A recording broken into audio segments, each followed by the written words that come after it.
একবার ভাবা যায় কোনো বীজ ছাড়াই শুধু একটা গাছের ছোট্ট অংশ থেকে হুবহু আরেকটা গাছ তৈরি হয়ে যাচ্ছে। সায়েন্স ফিকশনের মতো শোনাচ্ছে, তাই না? কিন্তু এটা বাস্তব। আর বিজ্ঞানের এই দারুণ ব্যাপারটাই আমরা আজ জানব। তো কি থাকছে আজ? আমরা একদম গোড়া থেকে দেখব কিভাবে একটা কোষ থেকে পুরো গাছ জন্মায়, তারপর ল্যাবের ভেতরে উঁকি দিয়ে দেখব ঠিক কি ঘটে, আর শেষে আলোচনা করব এই প্রযুক্তির চমকে দেওয়ার সব ব্যবহার আর ভবিষ্যতের সম্ভাবনা নিয়ে। আচ্ছা, তাহলে শুরু করা যাক। এই যে আমরা বলছি উদ্ভিদ টিস্যু কালচার, এই ব্যাপারটা আসলে কি? স্ক্রিনের দিকে একবার তাকানো যাক। এই যে ছোট ছোট চারা দেখছেন, দেখতে সাধারণ মনে হলেও এরা কিন্তু মোটেও সাধারণ নয়। এদের প্রত্যেকটা একটা মূল গাছের নিখুঁত কপি, মানে একেবারে হুবহু ক্লোন। আর এদের জন্ম হয়েছে একটা ল্যাবের ভেতর, খুব নিয়ন্ত্রিত একটা পরিবেশে।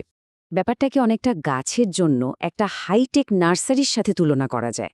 ভাবুন, একটা পুরোপুরি জীবাণুমুক্ত পরিবেশ, সেখানে একটা বিশেষ জেলির মতো মিডিয়ামের ওপর রাখা হয় গাছের ছোট্ট একটা অংশ, হতে পারে সেটা পাতার টুকরো বা কাণ্ডের অংশ।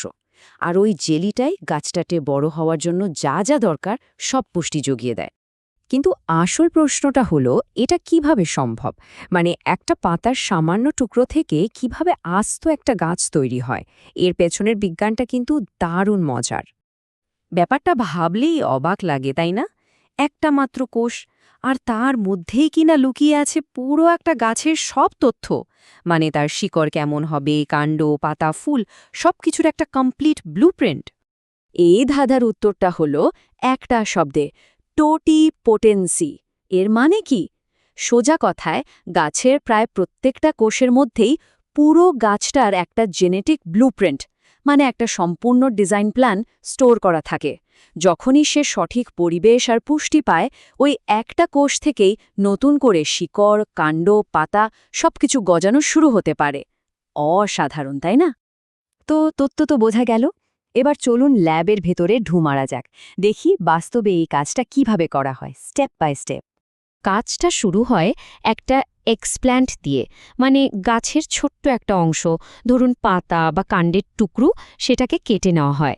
এরপরের ধাপটা খুব জরুরি, সেটাকে খুব ভালোভাবে জীবাণুমুক্ত করা হয়, যাতে কোনো মাইক্রোব না থাকে। তারপর ওই টুকরোটাকে রাখা হয় একটা পুষ্টি ভরা জেলের উপর। আর এরপর শুধু অপেক্ষা, নিয়ন্ত্রিত আলো আর তাপমাত্রায় কয়েক সপ্তাহ রাখলেই দেখবেন ওখান থেকে নতুন শিকড় আর ডালপালা গজানো শুরু হয়েছে।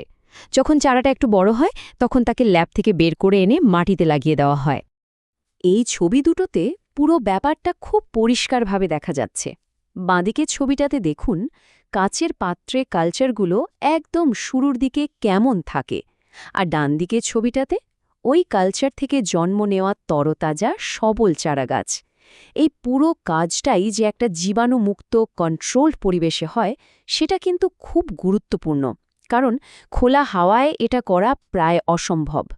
এই পুরো পদ্ধতির আসল ম্যাজিকটা কিন্তু লুকিয়ে আছে ওই জেলিটার মধ্যে। ওটা আসলে গাছের জন্য একটা পারফেক্ট রেসিপি, একটা সুপারফুড বলতে পারেন। এর মধ্যে সব জরুরি খনিজ, ভিটামিন তো থাকেই, সাথে থাকে দুটো স্পেশাল হরমোন।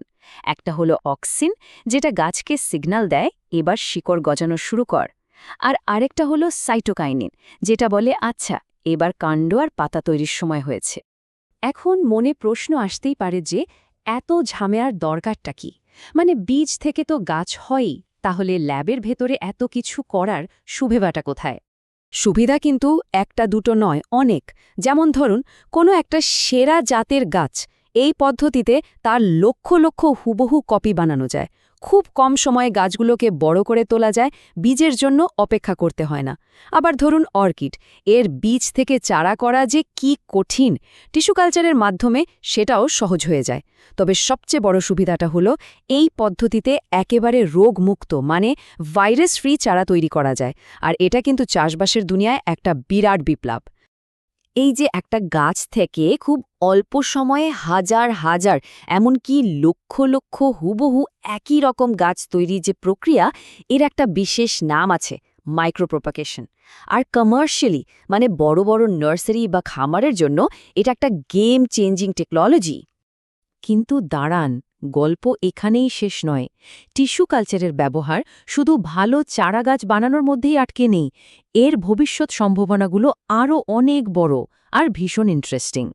এর ব্যবহার কত দিকে ছড়িয়ে আছে শুনলে অবাক হতে হয়। যেমন যেসব গাছ পৃথিবী থেকে প্রায় হারিয়ে যেতে বসেছে তাদের বাঁচিয়ে রাখা হচ্ছে এই পদ্ধতিতে। আবার ধরুন দুটো সম্পূর্ণ আলাদা গাছের কোষকে ল্যাবে মিলিয়ে দিয়ে নতুন ধরনের হাইব্রিড গাছ তৈরি করা হচ্ছে, যা হয়তো প্রকৃতিতে কখনোই হতো না। এখানেই শেষ নয়, কিছু মূল্যবান ঔষধ, এমনকি ক্যান্সারের চিকিৎসার জন্য কিছু কম্পাউন্ড এখন সরাসরি গাছের কোষ কালচার করে ল্যাবে বানানো হচ্ছে। আর ভবিষ্যতের কথা যদি ভাবি, তাহলে হয়তো এমন সুপার প্ল্যান্ট বানানো সম্ভব হবে যা খরা বা নোনা মাটিতেও দিব্যি বেঁচে থাকবে। তাহলে শেষ পর্যন্ত দাঁড়ালোটা কি? যদি একটা মাত্র কোষ থেকে যে কোনো গাছ তৈরি করে ফেলা যায়, তাহলে এই প্রযুক্তির শেষ কোথায়?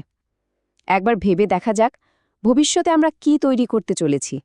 এমন কোনো গাছ যা আমাদের গ্রহটাকে আরও সবুজ, আরও বাসযোগ্য করে তুলবে? উত্তরটা ভবিষ্যতের জন্য তোলা রইল।